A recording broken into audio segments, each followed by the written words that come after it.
The BTK killer wasn't just a murderer. He was a shadow that watched, waited, and then vanished without a trace. For decades, he toyed with police, taunted the media, and lived an ordinary life in plain sight. Imagine locking your doors at night, thinking you're safe, while someone is studying your routine, your habits, your weaknesses. That was the terror that gripped Wichita, Kansas. A man who called himself BTK, bind, torture, kill, turned fear into a weapon and silence into his greatest disguise. But what made this case even more chilling wasn't just the brutality. It was the patience, the control, and the fact that he stopped, only to return years later, as if he had never left. The story begins in 1974. A quiet neighborhood. A normal family. Then suddenly, everything changed. 4 members of the Otero family were found murdered inside their own home. There were no signs of forced entry, no clear suspects, and no immediate explanation. The killer had slipped in, executed his plan, and disappeared. It was methodical, personal, controlled. This wasn't a random act of violence. This was someone who planned every detail. Soon after, a letter appeared. It wasn't a confession in the traditional sense. It was a performance. The killer described his actions, his motives, and most disturbingly, his need for recognition. That's when the name BTK was born. Bind, torture, kill. 3 words that would haunt a city for decades. Over the next several years, more victims were found. Each case carried the same signature. Victims were stalked beforehand. The killer studied their lives, their schedules, their vulnerabilities. He wasn't rushing. He was hunting. And when the moment was right, he struck with precision. Then he vanished again, blending back into everyday life like nothing had happened. What made BTK different from many serial killers was his ability to disappear for long stretches of time. There were years, sometimes over a decade, where no killings were linked to him. It created a terrifying question: had he stopped, or was he simply waiting? During this time, investigators struggled to find any solid leads.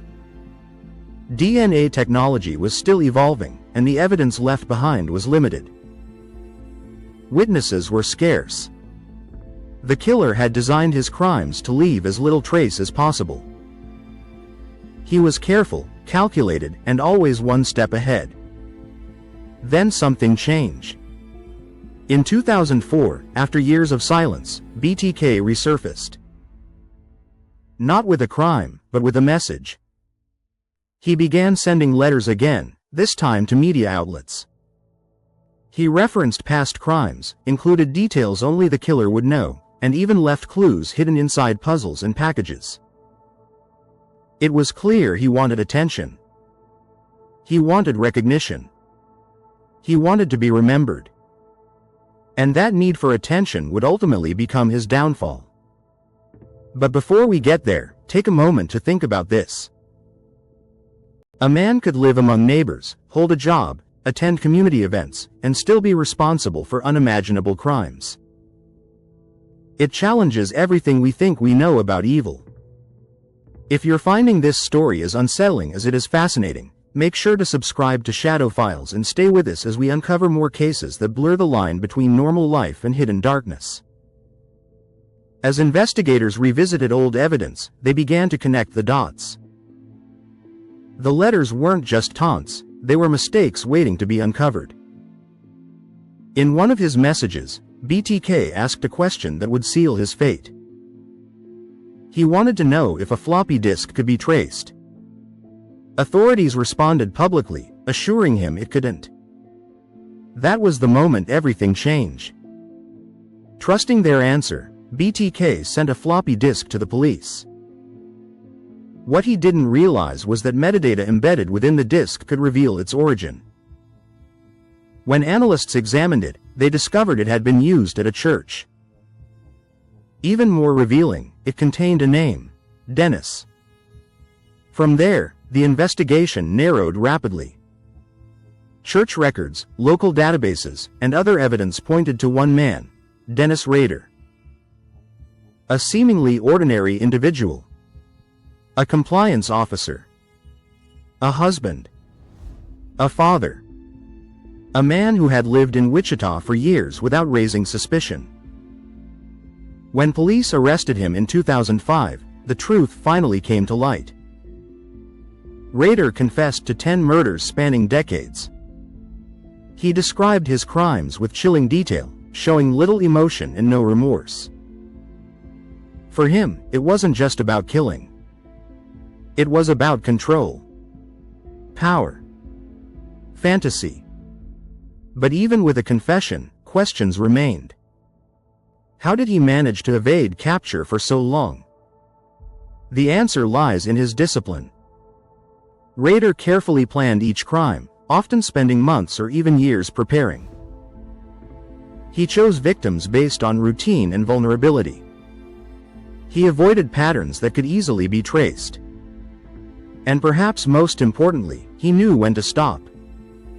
Those long gaps between killings allowed him to fade from memory, making it harder for investigators to connect the cases. Another key factor was his ability to blend in. Rader didn't fit the typical image of a serial killer. He was involved in his community, held steady employment, and maintained a family life. This dual identity allowed him to operate under the radar, hiding in plain sight. Now let's look at the cold case clues that nearly kept him hidden forever.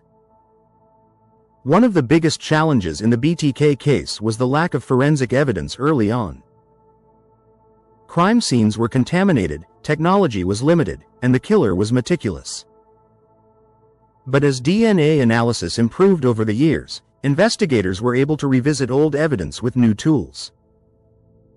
Combined with the letters and the floppy disk, these advancements created a breakthrough that wouldn't have been possible in the 1970s or 80s.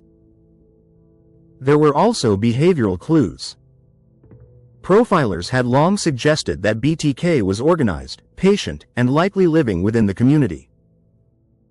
They believed he had a need for control and recognition, which explained the letters. These insights didn't identify him directly, but they helped narrow the field and guide the investigation. And then there's the question of timing. Why did he return after so many years? Some believe it was ego. Others think it was a desire to relive the thrill. Or perhaps he believed he had gotten away with it and wanted to remind the world of his existence. Whatever the reason, that decision ultimately led to his capture. Now let's explore the theories. One theory suggests that BTK may have committed more crimes than the 10 he confessed to. Given the long gaps in his activity, it's possible there were victims that were never linked to him. However, investigators have not found definitive evidence to support this. Another theory focuses on his psychological profile.